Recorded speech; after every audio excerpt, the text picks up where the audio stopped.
Hai, Assalamualaikum. Apa khabar semua? Lama tak live ya. Saya harap anda semua sihat, ceria,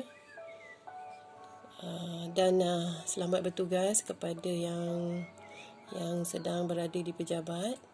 Ya, saya berada di pejabat saya jam 4 pagi tadi. Sentiasa bangun awal lah. Paling tidak pun paling lewat jam 5, pukul 5 macam tu, sebelum subuh ya. Saya rasa sama saja dengan ramai individu lain, terutama yang menulis lah ya, yang menulis atau yang menelaah, mengulang kaji, yang sedang buat research. Ramai yang bangun awal, dan ada juga individu yang bangun awal bukan juga untuk tujuan duniawi lah, maksudnya menjalankan aktiviti seharian seperti orang lain, tapi semata-mata untuk bercerita, berbual, bermunajat kepada Allah Subhanahu Wa Taala. Ya, okey. Ada yang tanya saya sebenarnya.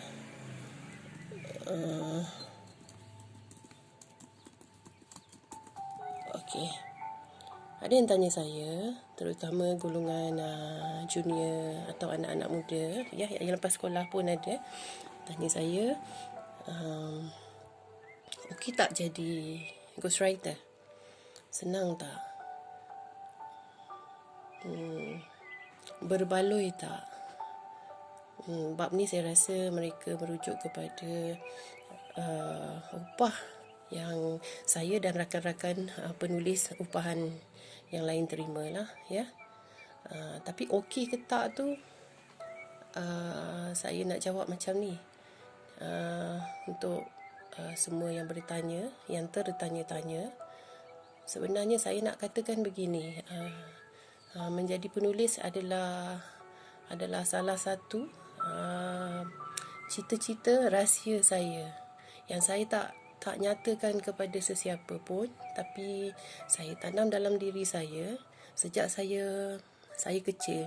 Sejak saya pandai membaca buku cerita, sejak saya pandai meneliti, menghadami karya-karya penulis yang lain, pengarang yang lain. Jadi saat itulah apabila pembacaan itu saya dapati ia meresap ke dalam jiwa, hinggakan terbawa-bawa dalam minda saya, dan sebahagian besar membentuk karakter saya, malahan membentuk jati diri. Dia bukan semata-mata sesuatu yang kita lalui dalam kehidupan kita sendiri, tetapi banyak juga yang kita semua boleh dapat. Kita melalui apa yang orang lain harungi dalam hidup mereka ya. Dan hari ini adalah merupakan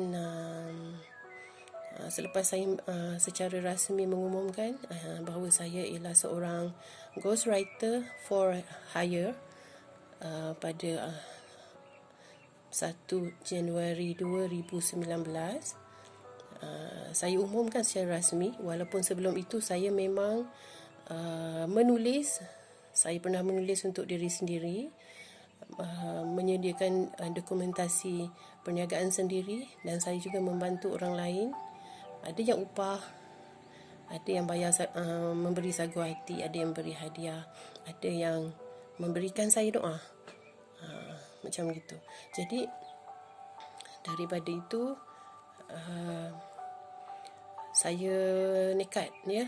Selepas saya keluar dari premis perniagaan saya nekat bahawa saya mesti menulis. Saya minta pada Allah beri kekuatan, beri kemudahan, beri kelapangan, datangkanlah ilham-ilham, datangkanlah rezeki ya, yang berkat untuk dunia akhirat saya melalui catatan saya di atas kertas ya. Okey, berbalik kepada kisah ghostwriter, penulis upahan, ya. Tak kisahlah ditulis cerita hantu ke, ada orang permulaannya mereka menyangka bila sebut ghostwriter, individu itu adalah orang yang terlibat dalam bidang penulisan kisah-kisah seram, macam tu ya. Dia boleh jadi, terserah. Tapi ia sebenarnya merupakan seorang penulis upahan, iaitu orang yang menulis bagi pihak orang lain. Itulah saya sekarang ni. Saya melakukan kerja ini, dan ia sangat okey dengan saya kerana satu prinsip. Dalam kehidupan kita, bila kita nak buat sesuatu pekerjaan, sesuatu tugasan, sebaik-baiknya kita ada niat, kita ada tujuan, dan bila kita nak buat tu, kita lakukan dengan rasa cinta, ya. Cinta yang mendalam itulah yang lebih baik, begitu. Jadi kita mesti semai rasa cinta itu di dalam apa saja pekerjaan kita, ya. Yang lagi satu, saya nak beritahu kepada anak anda, kepada adinda yang berminat, ya, dalam bidang apa pun, sebenarnya kalau kita tak kenal tugas itu, kita tak mungkin cinta. Sama juga kepada seorang manusia. Ada ramai orang yang berkahwin, contohnya dia berkahwin dengan bukan orang yang dia cinta, tetapi apabila dia mengenali, cuba memahami, ada banyak. Kalau nak cerita bab ni kena masuk bab lain, ya. Tapi bermula dari itulah kita akan jadi cinta. Sama juga dengan bidang penulisan. Dia bermula dengan cinta. Cinta saya berbutik untuk menulis sejak saya bersekolah rendah sewaktu darjah 1, bila saya berulang kali meminjam buku di perpustakaan, tajuk yang sama. Nak tahu tajuk apa? Tajuk tu dah lama sangat, ya. Penulisan tahun 1976, saya lupa siapa pengarang buku itu, tapi ia sangat memberi kesan kepada saya, ya. Tajuknya ialah Si Awang Labu ke sekolah dia tak mahu, ya. Tajuk itu ditulis dalam bahasa Melayu lama. Saya mula membaca pada tahun 1979. Buku tu saya rasa mungkin saya seorang yang gila baca buku tu, sampai saya boleh hafal setiap muka surat, setiap babak. Saya masih boleh bayangkan lukisan yang dilakarkan, bagaimana rupa si Awang Labu, dan ia sebenarnya memang memberi kesan yang mendalam kepada saya.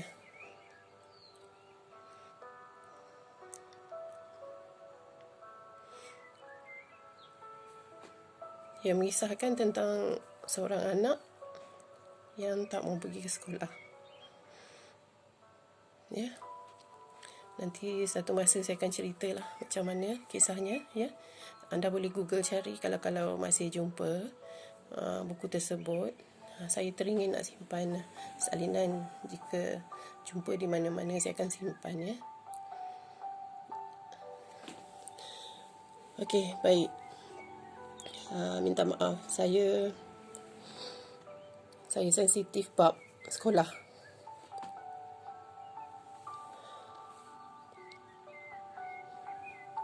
Ya, bab menuntut ilmu ni saya sensitif, saya sangat ambil berat, ya. Okey. Jadi pagi ini sebenarnya saya masih menulis tentang sebuah buku. Saya sedang menyiapkan sebuah manuskrip mengenai penyakit, ya. Mengenai penyakit, iaitu seorang klien saya telah mengalami serangan jantung, ya. Ini saya nak kongsi kepada yang bertanya, yang berminat, ya, mungkin ada manfaat. Jadi ceritanya begini, ya. Sebagai seorang penulis, sebenarnya kita kita tak berhenti menuntut ilmu. Itu yang sebenarnya, ya.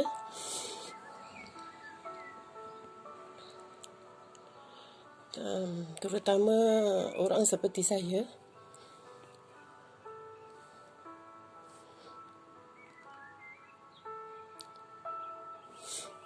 Orang seperti saya, ya, individu seperti saya, kami menulis biografi,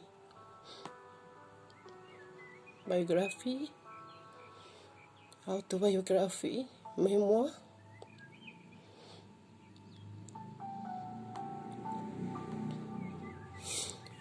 yang merupakan sebuah kisah hidup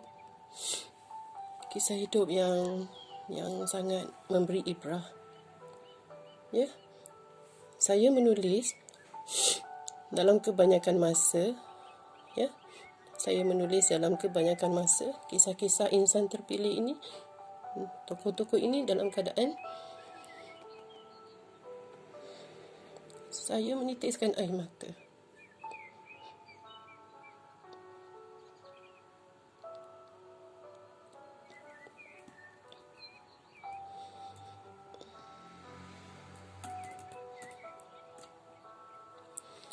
Jiwa itulah yang lahir dalam catatan saya sebenarnya.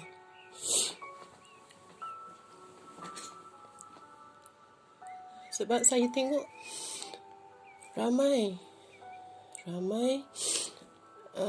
tokoh yang berjaya, yang hebat, terkenal.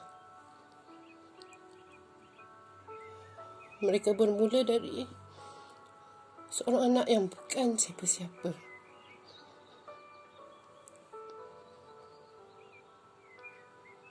Jadi saya nak pesan kepada anak-anak yang mendengar apa yang saya katakan ni, ya.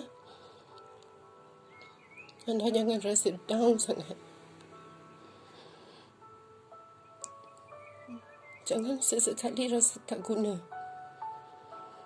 Jangan buat benda yang tak betul. Jangan memilih benda yang salah. Jangan sesekali. Jadikan kesulitan, jadikan kepayahan, dugaan, kegagalan, penghinaan, dan hidup serba kekurangan itu sebagai satu kekuatan. Pasang niat, letak impian, bina impian yang besar dalam jiwa. Doa pada Allah. Jangan lupakan Allah. Jangan membelakangkan mak, ayah dan keluarga. Rapat-rapat dengan ahli keluarga. Jangan seorang-seorang di luar. Allah akan tolong. Sentiasa niat supaya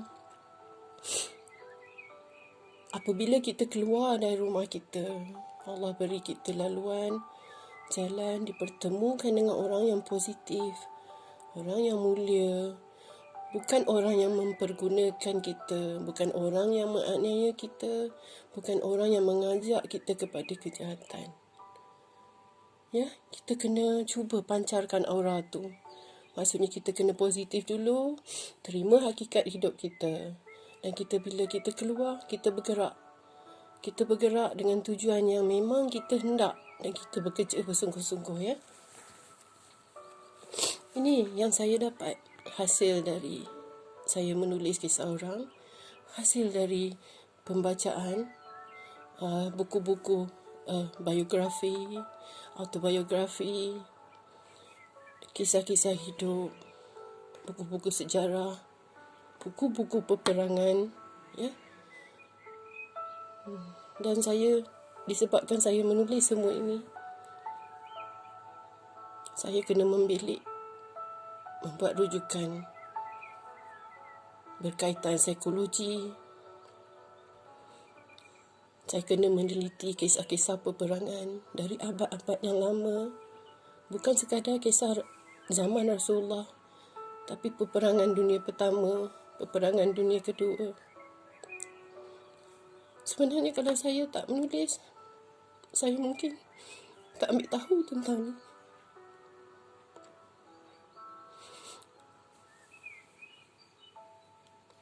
Itulah kalau anda semua nak belajar, ya. Jika anda semua nak belajar, nak teruskan belajar, bukan di sekolah semata-mata, bukan di universiti semata-mata, ya. Anda boleh belajar di mana-mana saja, walaupun dalam bilik kecil di rumah sendiri, ya. Saya menulis buku berkaitan kesihatan, berkaitan penyakit, membawa diri saya menjelajah catatan-catatan berkaitan medikal, mencari terma-terma yang saya sendiri tak pernah faham atau tak pernah dengar.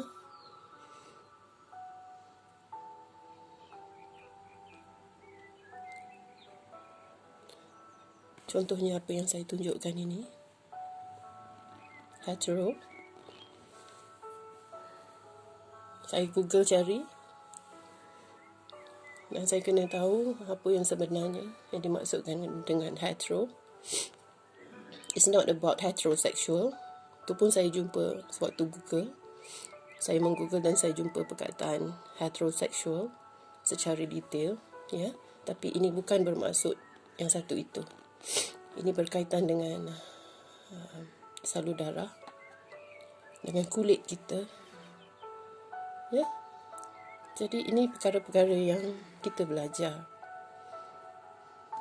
Ini sejak 3 hari saya memang meneliti dokumen berkaitan medical, terms-terms yang digunakan, dan saya tak pergi pun ke sekolah perubatan, ya. Tapi inilah yang dikatakan takdir, duhai anak-anakku, duhai sahabatku.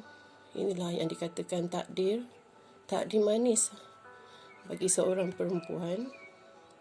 Yang dulu saya berbisnes, saya menjahit pakaian, saya menjahit pakaian orang.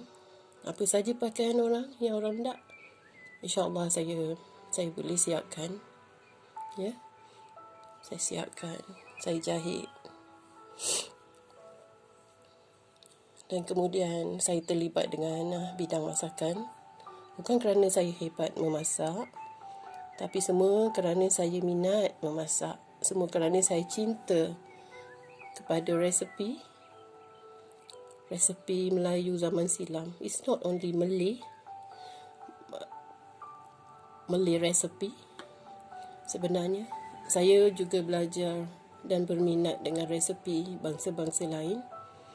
Saya tanya jiran saya macam mana nak buat kari cara India, ya?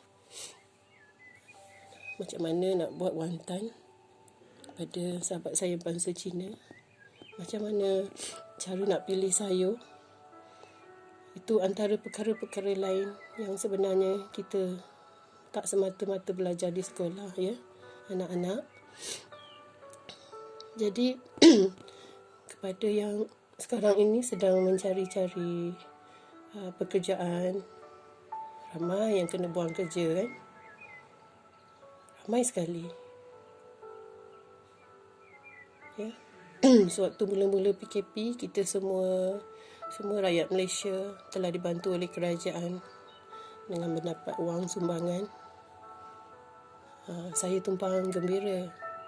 Sebenarnya saya antara individu yang tidak mendapat sumbangan tersebut, ya.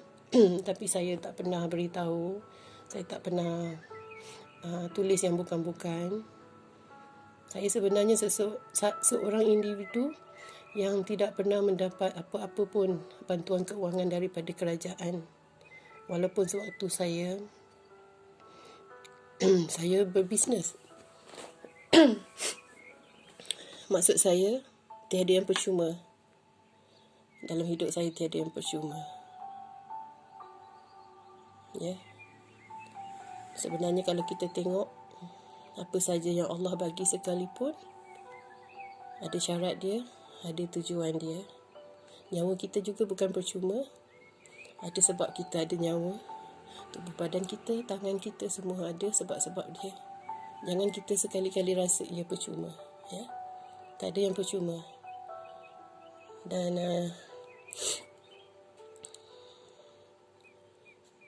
macam itulah kita, walaupun tak percuma, jangan kita jadi orang yang penting diri, bangga diri, sampai kita sayang nak memberi kepada orang lain, walaupun sekadar pesanan, atau berkongsi petua, atau berkongsi nasihat, atau menegur ke arah kebaikan. Jangan, ya. Jadi itu perkongsian saya untuk hari ini. Ya, saya nak sambung membaca dan saya nak sambung menulis. Deadline 30 Jun 2020 untuk naskah ini. Dan selepas tu dia akan memasuki fasa pendaftaran di Perpustakaan Negara untuk ISBN. Seterusnya proses untuk menjadikan ia sebuah buku yang boleh anda semua pegang. Ini salah satu bukunya. Ada 2-3 yang lain, insya-Allah. Itulah, saya berada di rumah, di dalam pejabat kecil saya sendiri. Sewaktu PKP, saya tak menangis, tak ada duit, kerana Allah menghantar rezeki bagi saya dan keluarga. Alhamdulillah. Jadi untuk sahabat atau follower saya atau anak-anak anda yang dikasihi semua, jika anda rasa suka nak jadi seorang penulis, Bunda nak beritahu ini saja. Kalau Bunda tahu menulis ini begini kerjanya, sebagai penulis upahan yang menulis buku-buku kisah hidup insan terpilih, ya, Bunda dah tulis lama, Bunda dah buat kerja ni lama. Tapi kerana semua itu takdir, semua itu Allah dah atur, kita harus kekal bersyukur, sebab setiap sesuatu ada hikmah di sebaliknya. Jadi apa yang perlu kita buat ialah kita muhasabah diri, kita tengok hikmah di sebaliknya apa, dan sentiasa berasa insaf dan syukur kepada Allah. Sentiasa ingat kita hamba dia. Kita ada banyak masa kita tak boleh memilih, walaupun kita boleh berharap dan berserah. Ada banyak ketika yang terjadi dalam hidup kita adalah kerana, bukan banyak ketika, segala-gala yang terjadi dalam hidup kita adalah kerana itulah ketentuan Allah kepada kita.